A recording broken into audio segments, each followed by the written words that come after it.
Ladies and gentlemen, the story you are about to hear is true. Only the names have been changed to protect the innocent. Dragnet.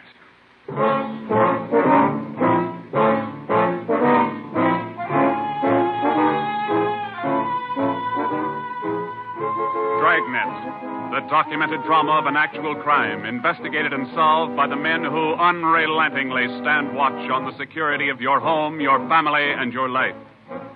For the next 30 minutes, in cooperation with the Los Angeles Police Department, you will travel step by step on the side of the law through an actual case from official police files. From beginning to end, from crime to punishment. This is the story of your police force in action. Dragnet.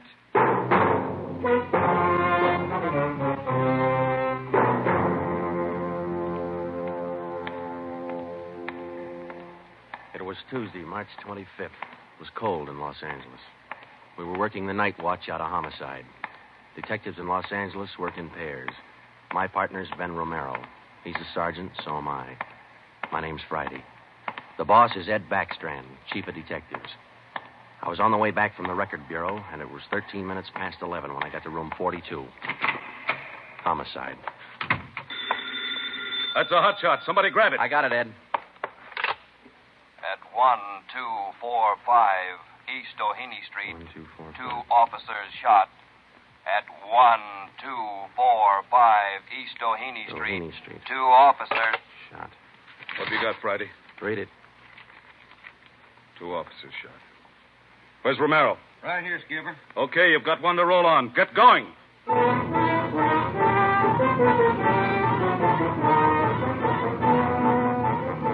Both Ben and I knew where we were heading. We'd recognized the address. It was the Trapdoor Cafe, a joint in the south end of town that did business with a pretty rough crowd. 13 minutes later, we pulled up in front.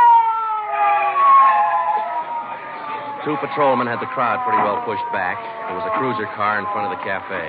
The car door was open, and an officer was sprawled across the seat. He was conscious but weak, and one of his pant legs was pretty red. Hello, Sarge. Hi, how you doing? I've done better. Yeah, well, what happened? Williams and I were cruising. We've been keeping an eye on this cafe lately. Tonight we decided to take a look. And just as we went in, two guys left in a hurry. The back door. We followed them out into the alley. It was dark out there, and I called to them. I said, "Hey, fellas, just a minute. I want to talk to you." They stopped? I'll say. One of them whirled. He had a gun in his left hand. He shot both of us. Left hand, huh? Williams went down and out. I went down, but I took a shot at them. No effect. And I started crawling out here to the car so I could call in. You started crawling? Yeah. Wait a minute, Emerson. Weren't there any people around by that time? Oh, yeah. Quite a few ran out after the shots. You mean nobody would help you to the car? That's right. Did you get a good look at either of the gunmen? Well, one of them was tall. I think he was a redhead. There was something funny about his nose. That's all I saw. It's too dark out there. Williams was closer. I think he got a good look. Joe, the other officer, Williams. He's in pretty bad shape. Is he breathing? He's still alive, Emerson. I don't know how much time he's got. Ambulance? On the way. Okay, let's round up all the men who are in the cafe. We're taking them in.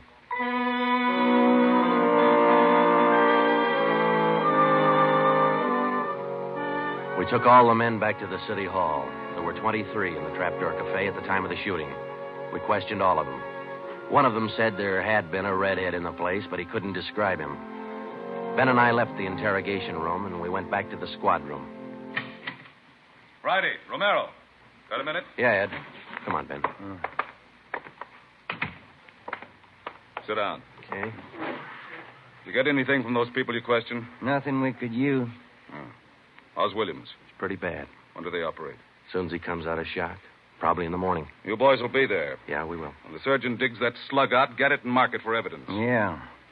Skipper, them two men shot without asking any questions. They must be hot. Yeah.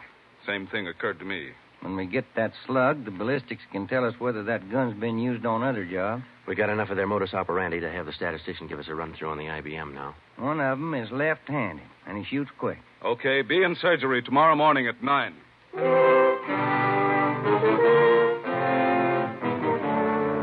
Neither Ben or I said much on the way home, but we were both thinking the same thing. I knew the chief was thinking it, too. Here were two men who'd shot a couple of police officers without asking any questions. Now, I suppose you've heard a lot of stories about what the force thinks of cop killers. Sure, we don't like to lose our friends and partners any better than anybody else would. Why not figure it this way? If these two guys would gun a couple of armed police officers, do you think they'd hesitate to shoot you, the unarmed citizen?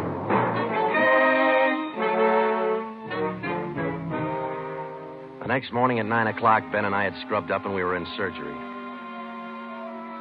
Williams was on the table. The surgeon started in. A lot of minutes later, he got the slug. As for Williams, they took out 7 feet of his intestine and said he might pull through.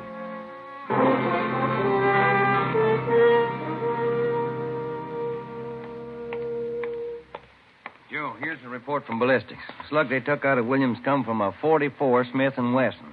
The same gun was used in a liquor store killing about a month ago. You call the statistician? Yeah, She's running all the cards on previous shooting through the IBM machine. She ought to be through about now. Let's take a look. Okay, come on. Hi, Helen. Just a second. Okay.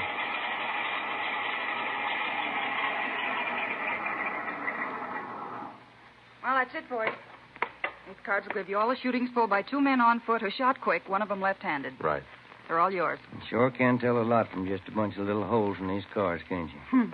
I can't, but this IBM machine can. Never ceases to amaze me. Okay, shall we check the cards, huh? Yeah, sure.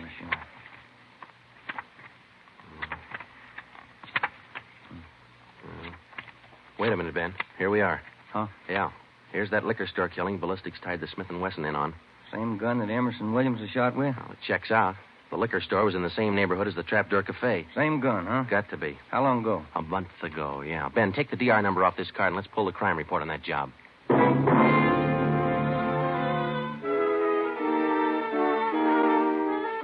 We pulled the crime report out of the files. It said that there was only one witness to that liquor store killing a month ago. That witness was a woman.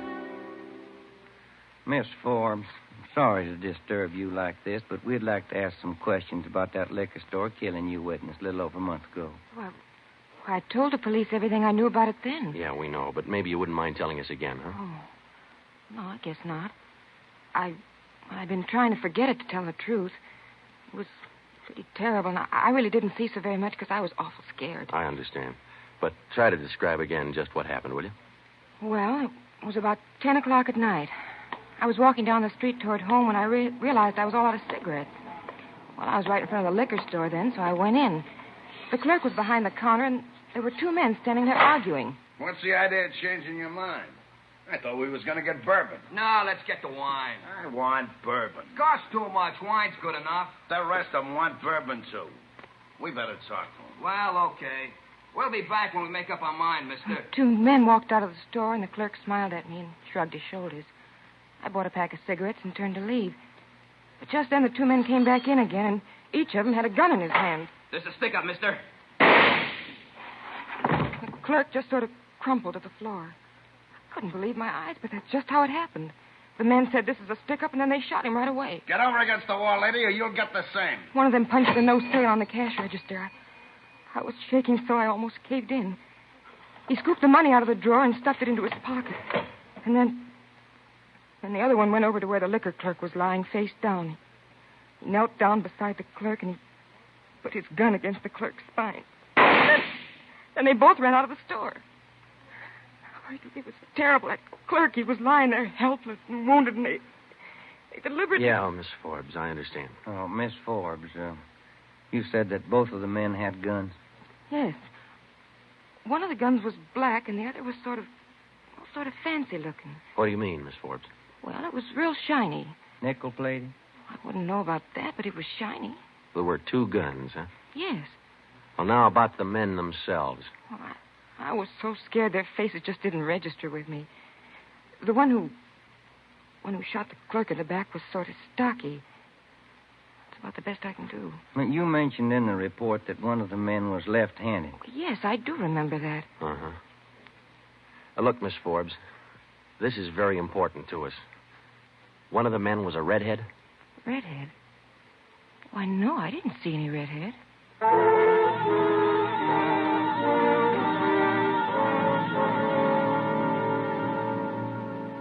Skipper, me and Joe's run right smack into a stone wall on this thing. What's the complication? Well, there's more than one, Ed. In the first place, we know that the .44 Smith & Wesson was used in both shootings. But the descriptions of the men involved don't check. Police officer Emerson said he thought the man that shot him and Williams outside the Trapdoor Cafe was a tall, left-handed redhead. Said there's something funny about his nose. You think Williams got a better look at him? Well, probably did, but Williams isn't strong enough to talk yet. And a girl that witnessed the liquor store killing a month ago said that one of those men was left-handed. But she said neither of them was a redhead. And on top of all that, now we've got 2 guns to worry about. The girl mentioned 2 guns, so we checked the autopsy report on that liquor clerk. And, Ed, the bullet that actually killed him came from a .32-20, not a .44 Smith & Wesson. That fact didn't get any publicity at the time, did it? No, it didn't. Okay. We won't give it any publicity now either. With a lowdown, it's just the .44 Smith & Wesson we're after. Because if whoever owns the .32-20 finds out it's hot, we'll never get it. Anything else? Well, we sent teletypes to all outlying stations in neighboring cities. Told them that if they get any red-headed suspects, no matter what charge they got them on, to hold them for questioning. Yeah. Now, how about this .32-20, the actual murder weapon? Any leads on it? We've got one, Ed. We've been checking the records, and we discovered that 4 hours after the liquor store killing, a taxi driver in the neighborhood was shot and robbed. Slug was pretty well mashed, but there was enough to tell it was from a .32-20. So we're going over to question the taxi driver now. Good. Well, I think you boys are on the right trail. So far, what we've got is mostly unrelated facts, but sooner or later, those facts have all got to tie in at some point along the line. Find that point.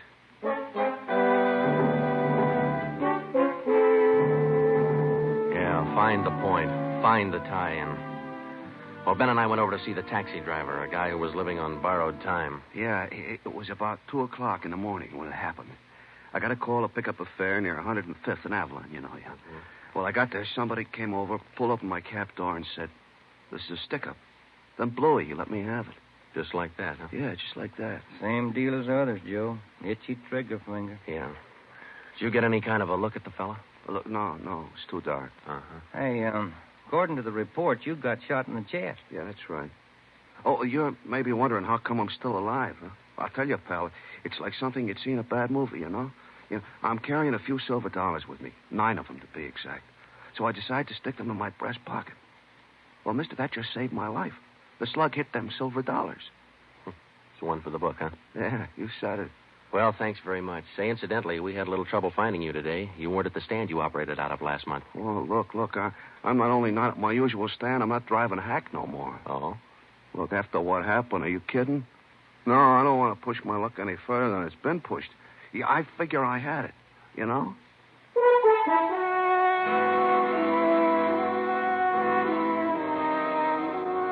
And about that time, Ben and I were beginning to figure we'd had it.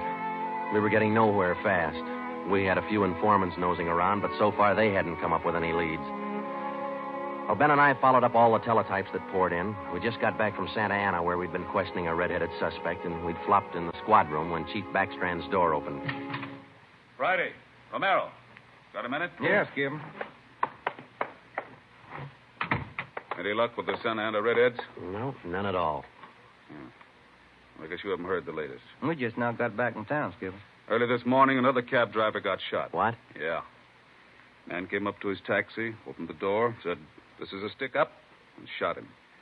Bullet went through one leg and into the other, but the driver managed to start his cab and drove over to a cafe. He called in from there. Boys recovered the slug? Yeah. It came from the same .44 Smith & Wesson that was used in the other 2 jobs. The cab driver get a look at the gunman? Yeah, briefly. Was it the redhead? No. Oh, the stocky guy. He wasn't red-headed and he wasn't stocky. That's all the driver knows. Well, that's great. Skipper, this is beginning to sound like a Gun of the Month club.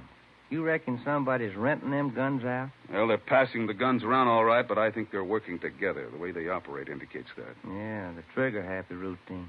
Killing is apparently more than a business to them. It's pleasure, too. That's why we've got to get to them fast. Come over here. All right. Come on, Ben. Here. Take a look at this map. Uh-huh. Here's the Trapdoor Cafe, and over here's the liquor store. And down here is where the first cab driver got shot. Mm-hmm. Right here's where the second one got it. All of the shootings have taken place within an area of 10 square blocks. Okay. Tonight we're going to throw a blockade around that whole area. Good. It'll go into effect at 10 p.m.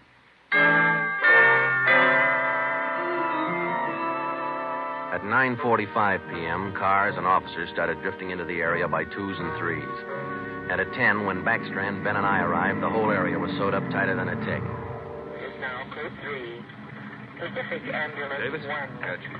All set? All set. We got a primary line and a secondary line. If anyone tries to make a break, we'll pick them up in the secondary. Okay. Friday and Romero here will cruise around the area with me.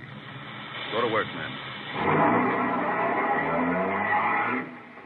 Every car in the area was shaken down. The same process was also followed on all persons on foot.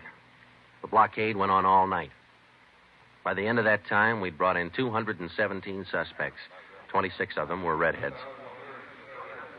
What's your name? Henry Wagner. Where do you work? Lumberyard. Which one? 4-star. What time did you get through work last night?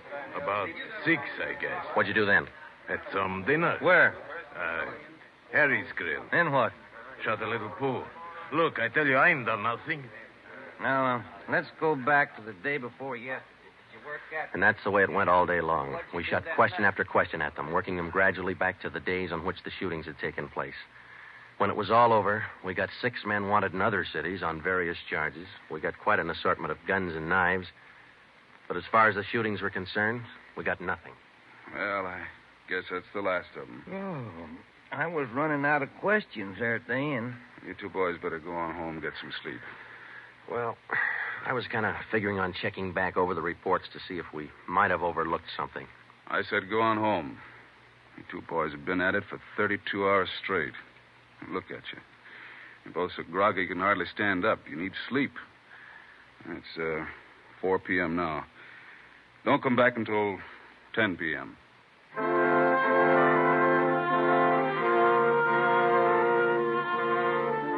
When I walked into the squad room at 10, Ben was already there. An informant had just phoned in a new lead. He told Ben he'd heard about a gang that had been hanging out down around the DeVere bungalow court in the south end of town. We knew that the DeVere was close to the Trapdoor Cafe, so we went over to talk to the manager. Joe, I've been meaning to ask you.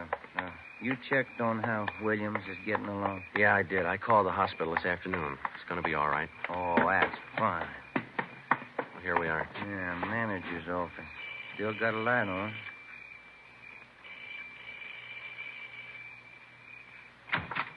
Yeah? I'm Sergeant Friday, police. This is Sergeant Romero. Yeah? We'd like a little information. Well, sure. Come in. Thank you. What can I do for you? Well, did you hear anything about a gang that hangs out down around here anywhere? Gang? Well, no. How about your tenants here? Any of them ever been in trouble, to your knowledge? No. This ain't exactly the best neighborhood in town, but we try to keep things under control. Once in a while, one of them will get out of line, but when that happens, we heave them out of here. You heaved anybody out lately? Yeah, I did. Fellow and his wife a few weeks ago. They had a fight in one of the bungalows. She took a shot at him, but she missed. Party by the name of Stuba, Carl Stuba. What did this Stuba look like? Oh, sort of tall, skinny. Was he a redhead? No. Now, we'd like to take a look at that bungalow that he lived in. Sure. Help yourselves. Down the end there, number 5. Still vacant.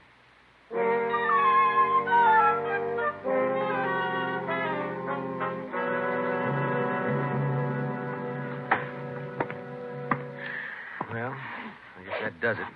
Stuba didn't leave a thing behind.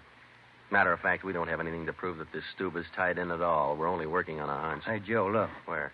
Up on the wall there, just by the window. Oh, yeah. Yeah, that plaster there, it's newer than the rest. You got a knife? I sure have, boy, and I'm carving.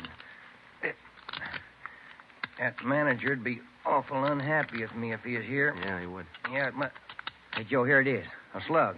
They plastered right over it. Okay, dig it out, and let's hope it matches. It matched. The slug from the wall came from the same .44 Smith & Wesson that had been used in the other shootings. So now we had a name to work on, Carl Stuba. But he'd done a good job of dropping out of sight. Well, the next day, Ben thought he had another lead. I've just been talking to another informant, Joe. He says he heard that there's a fella down in that neighborhood been trying to sell a gun lately. What kind of a gun? Nickel-plated with steer horn handles. Nickel-plated. Well, maybe that's our .44 Smith & Wesson. Maybe. Did the informant know who this man was? Said the feller's name was Alonzo. Yeah. Alonzo who? Just Alonzo. That's all he knew.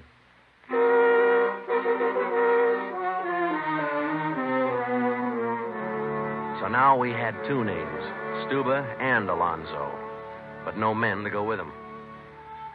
So we went back to making the rounds of the substations, interviewing red-headed suspects. We took a few of them to Williams, who was home from the hospital by now, but he couldn't identify any of them as the man who shot him. Still, we kept checking.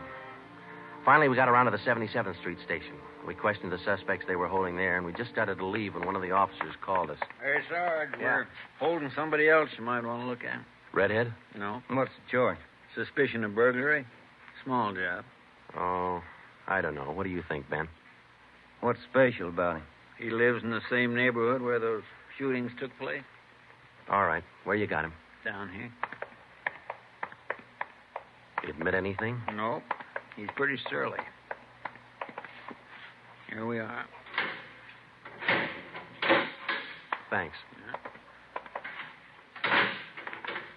Hi. What do you want? I'm Sergeant Friday. This is Sergeant Romero. We'd like to ask you a few questions. Look, I already told the other cops all I know. I didn't steal no radio from that jerk. What's your name? We've been through all that once. Come on, what's your name? Jackson. Alonzo Jackson. Alonzo. I looked at Ben, and Ben looked at me. This could be the Alonzo who'd been trying to peddle that Smith & Wesson. Ben and I both knew here was one suspect we'd have to be real careful with.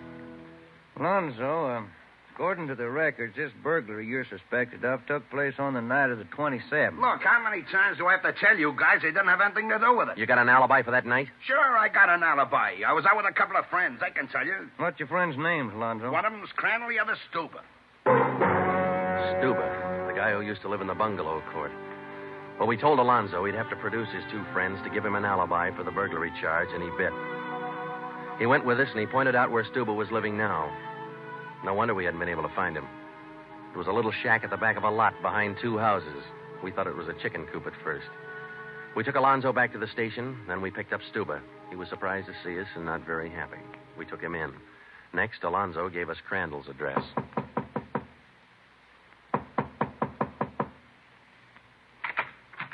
Yeah? Mr. Crandall in? No. Will he be back soon? I don't know. Who are you? Sergeant Friday, Sergeant Romero, police. What do you want with him? Oh, nothing important, lady. We just wanted him as a witness. Oh. Well, I don't know just when he'll be back. Probably an hour or two. Okay, thank you.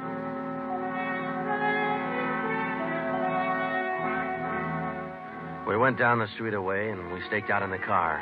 We sat there for about 5 hours, and then Ben nudged me in the ribs. Hey, Joe. Huh? Joe, take a look. Coming along the sidewalk. Yeah, and he's got red hair. Come on. Crandall. Huh? Your name Crandall? Who are you? Friday Romero, police. Police.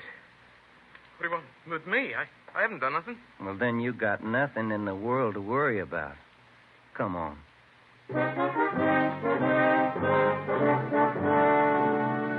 We questioned Crandall for an hour, but he wouldn't give an inch. Denied everything. Then we put him in a car, and we drove over to Officer Williams' house. I left Ben in the living room with Crandall while I went in Williams' bedroom. Hello, Sarge. Hi, Williams. How you doing? A little better, I think. That's fine. Look, we've got another redhead outside. Bring him in. Okay. All right, Crandall, come on in here. Who's in there? Why'd you bring me over here? Come on in here.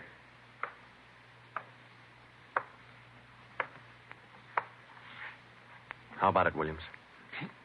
That's the guy. No, I'm That's not. the guy that shot me. Well, Crandall? No. Yeah. It was an accident. I didn't mean to shoot him. It was an accident. Once Crandall got started, he talked his head off. He also admitted being in on the liquor store killing, but insisted he was only the lookout. We took him back to the station and got his whole story down on a tape recorder. Yeah, he was left-handed.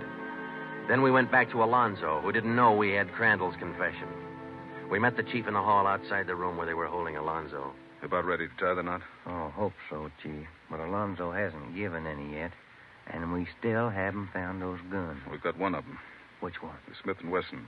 Stuba popped about that one 10 minutes ago. Said he left it with his girl. A couple of the boys are on their way over to get it now. That's good, Ed. That leaves just the 32-20. You haven't mentioned the 32-20 to Alonzo, have you? No. He still thinks we're after that Smith & Wesson, and that's the way we're going to play it right now. Go ahead.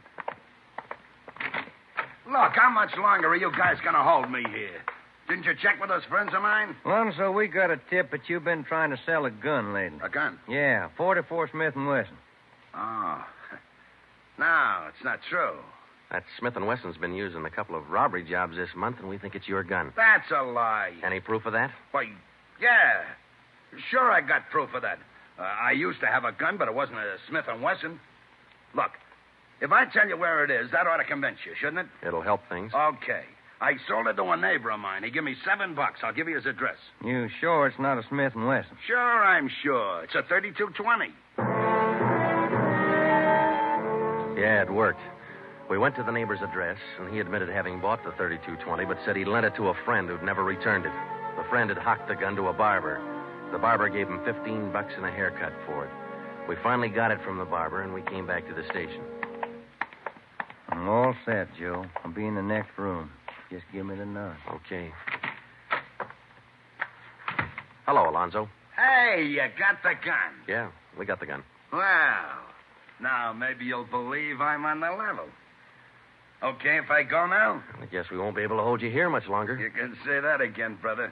You could have saved a lot of time if you'd have listened to what I've been trying to tell you all along. I guess you're right, Alonzo. Sure, I'm right.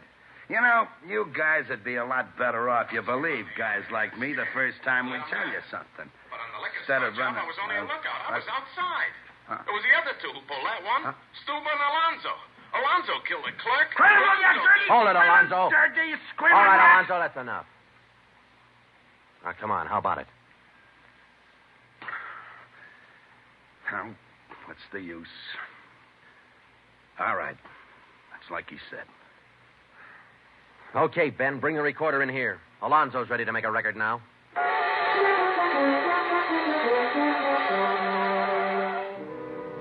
By playing back Crandall's statement that we'd recorded earlier, we got a full confession from Alonzo.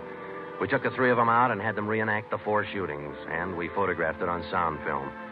Crandall, the redhead, was the one who'd shot the 2 police officers, but he was only the lookout for the liquor store killing, which explains why the girl witness didn't see him in the store. Stuba and Alonzo were the ones who pulled that job, and Alonzo, the worst of the bunch, was the one who put the 3220 against the spine of the wounded clerk. The 3 of them took turns at shooting the cab drivers and robbing them. That accounted for the mixed-up descriptions, including all that left-handed business. 2 of the 3 suspects happened to be left-handed. Well, that was the crop. Crandall, Alonzo, Stuba. 4 shootings, 3 robberies, 4 attempted murders, 1 murder. The 3 men were tried and convicted. They're all in the state penitentiary. Crandall's there for life. Alonzo and Stuba, they'll be executed next week. File it, will you, Ben?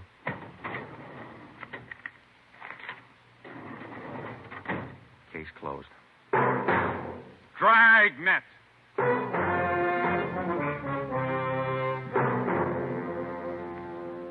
The story you have just heard was true. Only the names were changed to protect the innocent.